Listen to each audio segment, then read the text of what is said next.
مره كنت اشهر جمله في حياتي يستفاد كتير الفتره اللي جايه.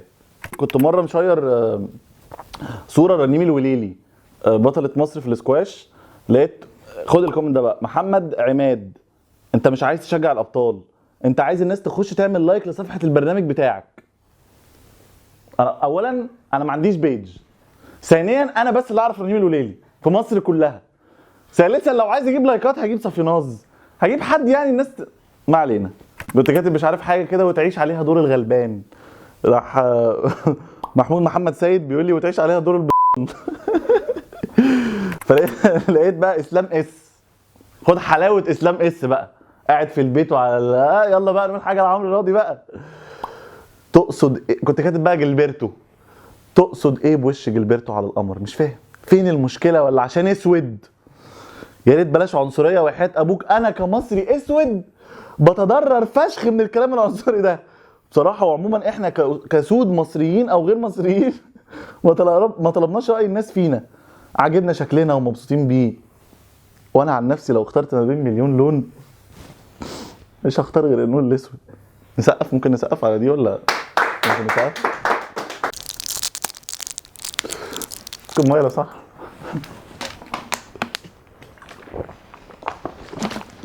ماشي كده، لقيت واحده راحت موقفاني: ايه ده انت عمرو راضي مش عارف ايه بتاع؟ قلت لها ازيك عامله ايه؟ فلقيت مامتها وراها، مامتها بقى ست لابسه عبايه كده كبيره فشخ وراحت واقفه كده: ايه ده ايه ده ايه ده انت تعرفيه؟ فراحت قال لها: يا ماما ده اللي مشهور. قالت لها: تعرفيه منين يا بت؟ والله العظيم في وشي: لا ده مشهور يا ماما وعلى النت وحاجات وبيعمل برنامج وحاجات كده. لا ايه ده؟ طيب ماشي. راحت قال لها: خد يا ماما صوريني معاه. بتصور بقى كده، مامتها بتصور وبتاع، فراحت مصوراني. فقلت لها: شكرا شكرا يا طنط، ميرسي جدا ومش عارف ايه. فماشي من جنبها كده، لقيت امها بتقول لها: ايه خدت رقمها يا بنت؟ شريف فايد لقيته اصلا يعني في صوره كده مصور مع هنري، مميل نص تمييل على هنري كده، اللي هو ايه عادي يعني. هنري يا جماعه هو ما بيضحكش، اللي هو والله العظيم انا لو شفت هنري ده لا هخاف على مثلا من كتر الضحكه ده يتشق مثلا ابقى عامل كده من الانبساط ولا حاجه.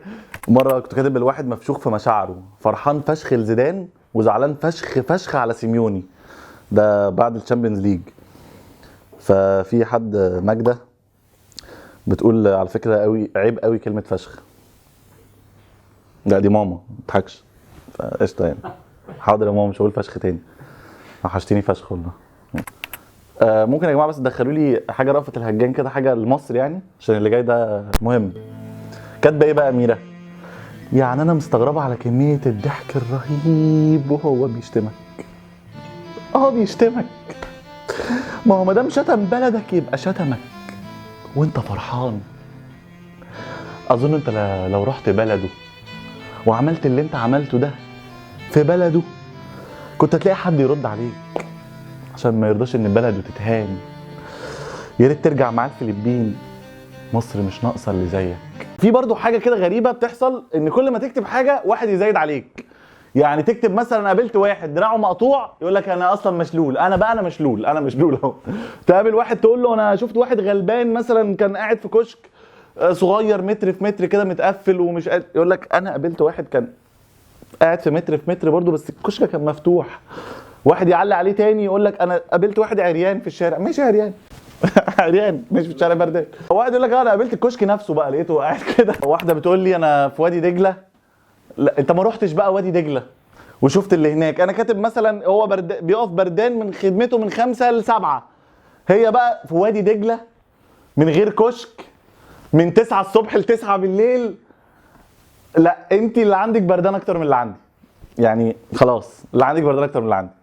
بصوا بقى يا جماعه، هدير ما اعرفش ايه اللي بيضحك يعني بتضحك على حاجه، انا بتكلم على واحد يعني تعبان والدنيا برد وبتاع وفجاه وما ساعدتوش ليه؟ ما دام انت عمال تفكر في حياته قوي كده ما تتكلموش بقى على حد، امشوا انتوا ساكتين، ما دام هيبقى كلام في كلام نسكت احسن.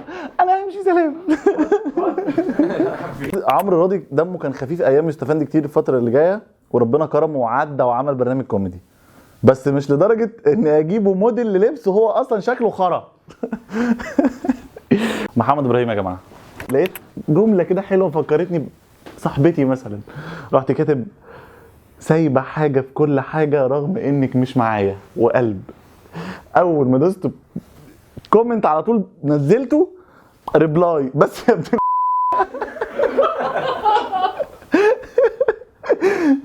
ما ينفعش ابقى بحس يعني لازم ابقى كلب والله العظيم، لازم. انت يا ابني انت معروف يلا تحبوا تهبل. انا كنت ماشي في سي ستارز فانا دايما بتوه في حته معينه في سي ستارز بتوه فيها، فدايما لما بتوه في الحته دي بكسل اخش محلات واسال اروح فين ازاي. ففي واحد كده عنده مش عارف بتاع طرح بقى ولا حاجه كده، دايما بروح اساله فهو عرفني في يوم من الايام وتصور معايا ومش عارف ايه. فبعدها بفتره كده يعني تهت في نفس الحته، فرحت الراجل ده لو سمحت اروح، مش قال لي ما خلاص يا عم اتصورت معاك مره خلاص مش كل شويه تجي لي بقى عشان اتصور معاك يعني. هو تاني يمين في تاني شمال انت بيكلمني كده قلت له يا ابني